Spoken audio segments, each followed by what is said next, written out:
ضرورت سے زیادہ کھانا ہوتا ہے اور وہ بچ جاتا ہے تو وہ ہم رائے خدا میں یا مساجد میں، مدارس میں، یتیم خانوں میں یا ہاسپٹلوں میں دے کر آتے ہیں۔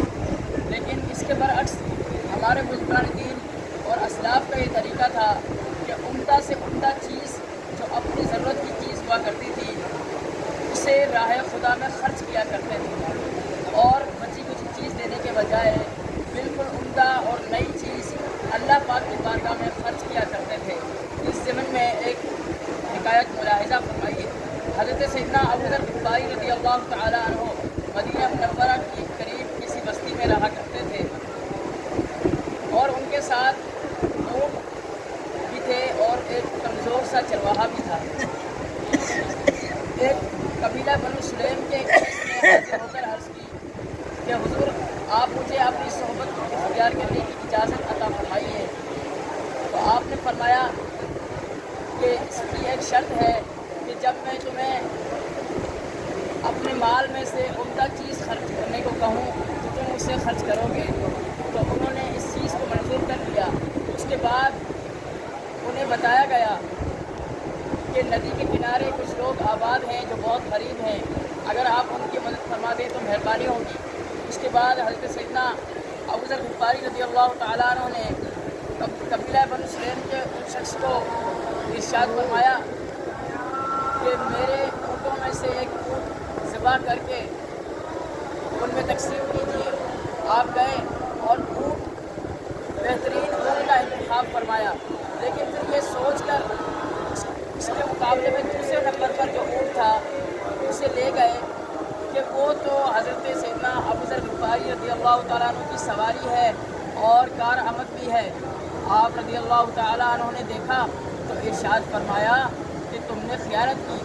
اس پر سمجھ گئے، پھر وہی اونٹ لے کر ذبح کیا، اور آپ رضی اللہ تعالیٰ عنہ نے فرمایا قبیلے کے تمام گھروں کو گن لو اور اس میں میرا گھر بھی شمار کر لو اور سب کو برابر برابر تقسیم کرو، اور دوسروں کے مقابلے میں مجھے ایک بوٹی بھی اضافی نہیں ملنی چاہیے۔ اس کے بعد آپ نے ارشاد فرمایا کہ میرے اور تمہارے درمیان اطاعت کا جو معاملہ طے ہوا تھا اس کو آپ نے کیوں چھوڑا؟ تو آپ نے ارشاد فرمایا کہ حضور اور کوئی مقصد میرا اس کے پیش نظر نہیں تھا، میں تو یہ سوچ رہا تھا کہ یہ جو عمدہ اونٹ ہے یہ آپ کی سواری ہے، آپ کے کام آئے گی، اس وجہ سے میں نے اس اونٹ کے مقابلے میں دوسرے نمبر پر جو عمدہ اونٹ تھا اسے قربان کرنا چاہا، اس کے علاوہ میرا اور کوئی مقصد نہیں تھا۔ حضرت سیدنا ابوذر غفاری رضی اللہ تعالیٰ عنہ نے فرمایا کہ میں تمہیں اپنا دن نہ بتا دوں، میرا دن تو ضرورت کا دن تو وہ ہے جس دن میں قبر میں اتار دیا جاؤں گا اور مال وارثوں کے حوالے ہو جائے گا۔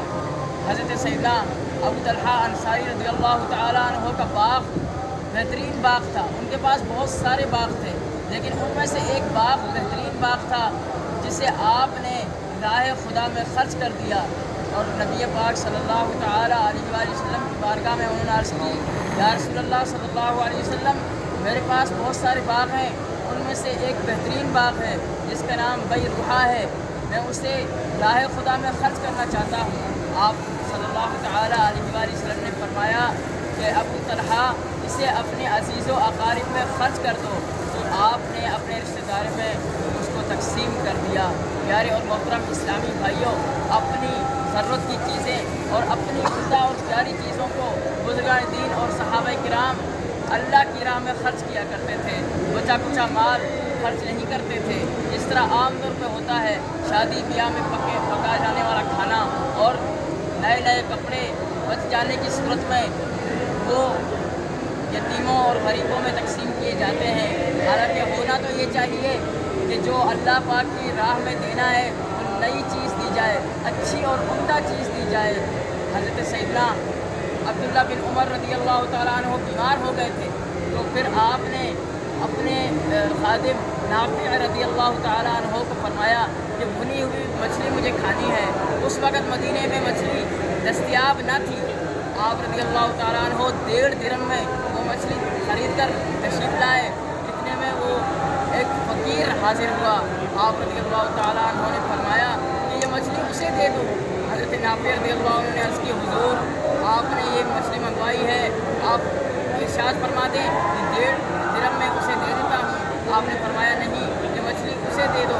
مچھلی اسے دے کر آ گئے۔ اس کے بعد حضرت نافع رضی اللہ عنہ دوبارہ گئے اور وہ 1.5 درہم میں مچھلی خرید کر دوبارہ حاضر خدمت کی، لیکن آپ نے دوبارہ ارشاد فرمایا کہ یہ مچھلی دوبارہ یہ کہاں آ گئی؟ ارشاد فرمایا کہ حضور میں ان سے 1.5 درہم میں مچھلی خرید کر لایا ہوں۔ آپ نے فرمایا کہ وہ مچھلی بھی اسے دے دو اور 1.5 درہم بھی اس سے واپس نہ لینا، کیونکہ یہ 1.5 درہم میں نے نبی پاک صلی اللہ علیہ وسلم کو فرماتے سنا ہے کہ جو اپنی خواہش کو ترک کر دیتا ہے اللہ پاک اس کی بخشش فرما دیتا ہے۔ سبحان اللہ۔ اسلامی بھائیوں، ان روایات سے معلوم ہوتا ہے کہ ہمیں بھی اپنی چیزیں قربان کرنی چاہیے۔ ایثار اور قربانی کا جذبہ صحابہ کرام کا ہم نے دیکھا کہ صحابہ کرام اپنی عمدہ اور ضرورت کی چیزیں خرچ کر دیا کرتے تھے۔ رائے خدا عز و جل میں ہمیں بھی خرچ کرنا چاہیے۔ اللہ پاک ہم سب کو عمل کی توفیق عطا فرمائے۔